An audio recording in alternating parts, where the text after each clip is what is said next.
I'm honored today to be joined today by Pastor Mark Biltz, who is the founder of El Shaddai Ministries in Washington State. He is a well-known and popular commentator on the Feast of the Lord. He's also well known for his discovery of the blood moon tetrads that shook the church community and changed our understanding of end-time prophecy.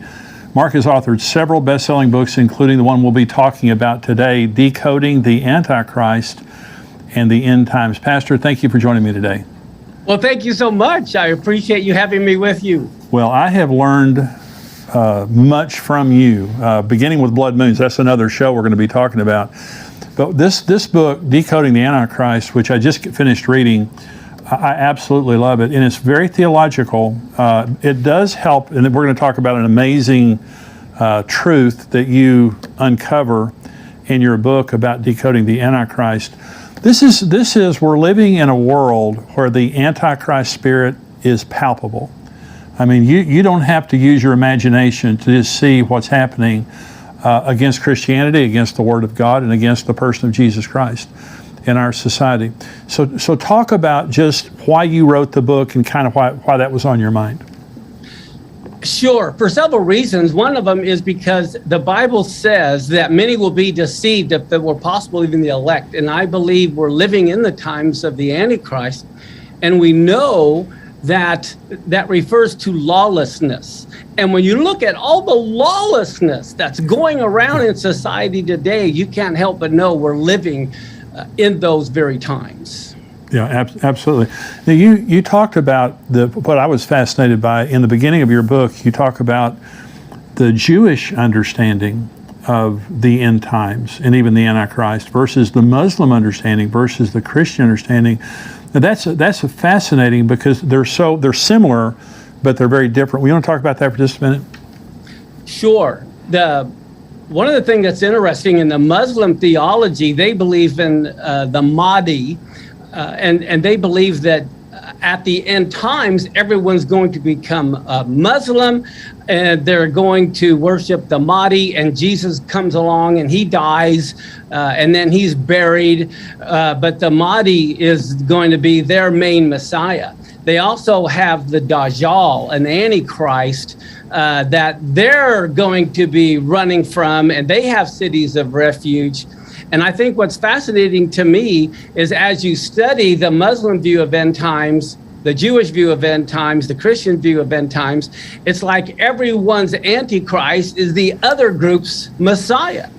In Judaism, of course, they believe in two Messiahs. One is a suffering servant, the son of Joseph, who's going to suffer and die. And then you have the son of David as the other Messiah, who is immediately going to come and rule and reign in Jerusalem for 1,000 years. So it's fascinating to compare them. And then Christianity, of course, we're waiting for an Antichrist. Right. Now, we're going to talk for just a minute about who that Antichrist is. We're going to talk about a person in the Bible that you kind of identify as a type of Antichrist, which is shocking, I want to say, but very accurate. Talk about Ecclesiastes 1:9, because I think in the Western mind, when something has happened, it's like predestination. When something has happened, it's not going to happen again. Exactly. But you're very acute to the Jewish Eastern mind, and to them, when something happens, it has to happen again. Talk about that. Sure.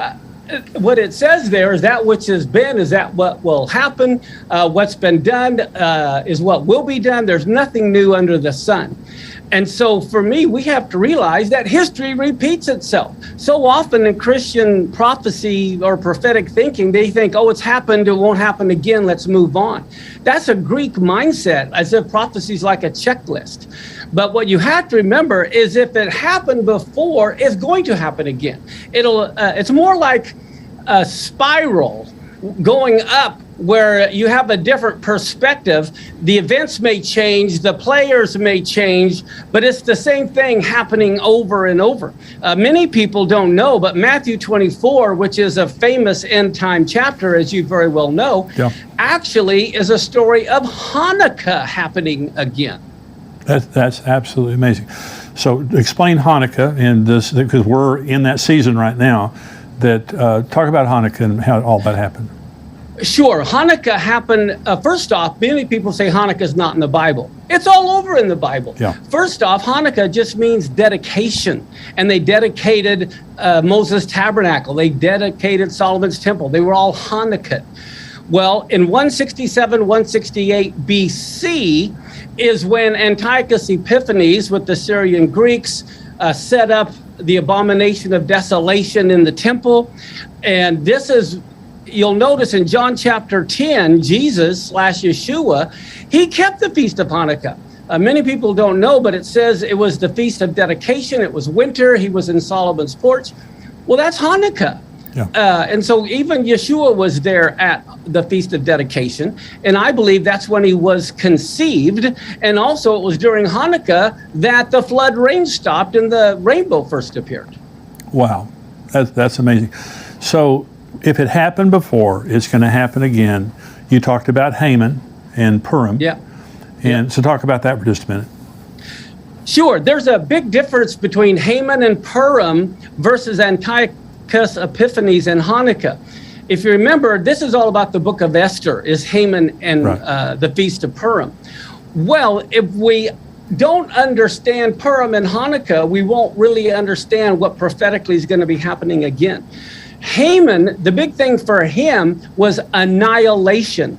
Kill all the Jews, I don't care what. Well, Hitler was a type of Haman. Sure. His whole thing was wipe out the Jews. So there you see another repeat in history.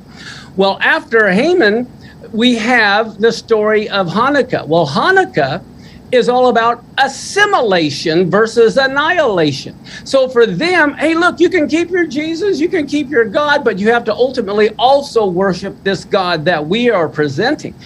And so for me, this coming Antichrist, of course, the Antichrist spirit's been with us for 2,000 years. Sure. But I believe his whole thing is going to be assimilation. Of course, then if you don't assimilate, he'll annihilate you. But that's the big difference between Purim and Hanukkah. One is annihilate God's people. The other one is to force them to assimilate. And both are happening right now. I mean. Exactly. Yeah. So let's talk about replacement theology, because this has been something that has plagued the church, since the Middle Ages, I guess, maybe even before that.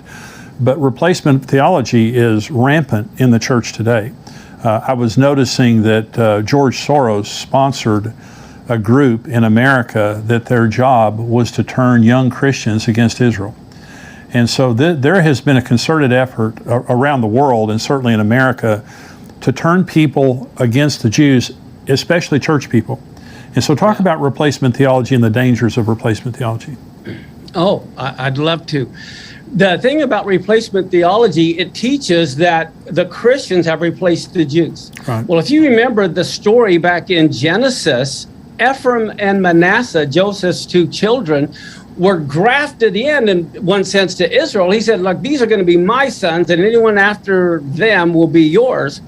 Well, when they were grafted in, they didn't replace all the other brothers. They were added to the other brothers.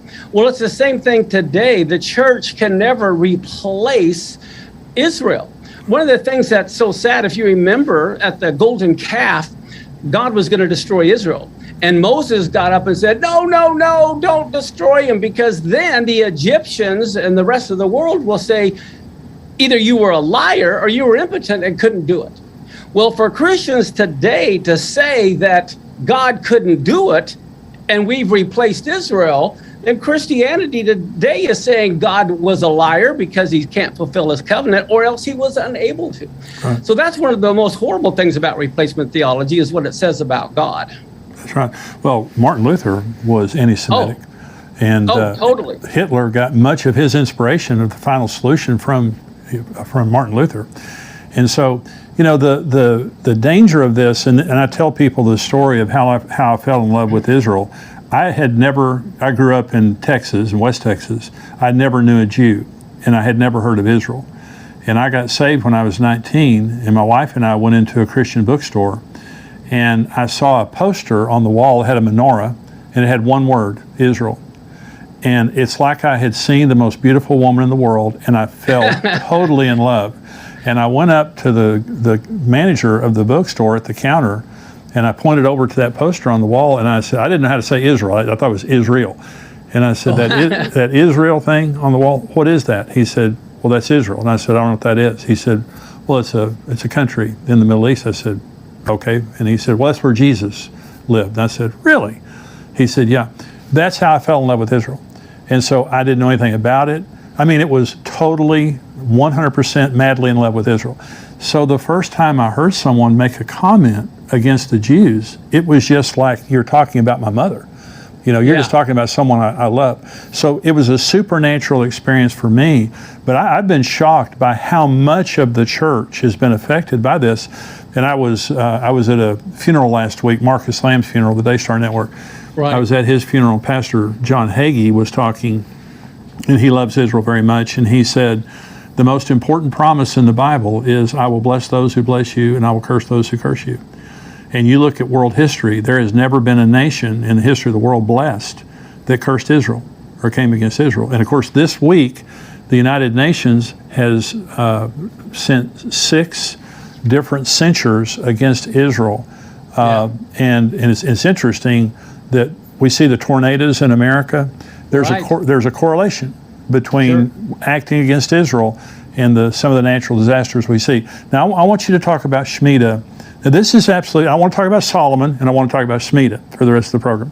Okay, I want to talk about Shmita for just a minute. Now, the Antichrist shows up during the tribulation. Okay. Yes. Okay, so the tribulation could begin next year. Is that true? Yes. Talk about that. Sure.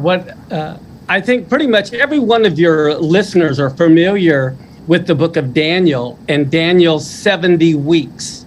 The whole reason that they were in Babylon for 70 years is because Israel did not keep the Shmita cycle. As far as the 7th year, they didn't let the land rest. They didn't let go all of the debtors, set them free. And so they didn't do that for 490 years. They never rested on the 7th year. And so this is why they were in captivity for 70 years, God says, so the land could get all of the rest it missed at one time. God was very adamant about them keeping that 7th year. And King Zedekiah, right before the temple was destroyed, it was a Shmita year. Wow. And it says in Jeremiah that he had set the captives free. He decided, well, we better follow God or Babylon's going to overcome us. And so they set all the captives free. For the first time in 490 years, they let them free. Well, then what happens? Egypt comes along to help Israel fight off Babylon. Nebuchadnezzar retreats. Well, Israel ended up giving Egypt the credit instead of God credit. And so they put all the people back into captivity, which is why the very next year, the first year of a Shmita cycle is when the temple was destroyed. Wow. Now, remember Daniel, 70 years later, he says he's reading the book of Jeremiah and he realizes that, wow, we hadn't been keeping the Shmita cycle. 70 years are determined. It's about that time for us to be set free. And so he's praying like crazy. And so then you see the Daniel 70 weeks. Well, I believe everyone knows there's 1 week left, and a week refers to a 7-year time period. Right. Well, here's the thing that's shocking, that's so simple and yet so profound. Daniel was Jewish, okay? And so the 7-year cycle he's talking about is a Shmita cycle. And we know that it refers to the tribulation. Well, the tribulation has to begin the first year of a Shmita cycle because Daniel's Jewish. This is the way he thinks.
And so, as you said, next Rosh Hashanah, next fall, begins a new 7-year cycle. So that is a huge possibility. The tribulation could begin next fall. Now, if it doesn't, it can't begin for 7 more years, because it's not going to begin in the middle of a Shmita cycle. It has to begin the first year of a Shmita cycle.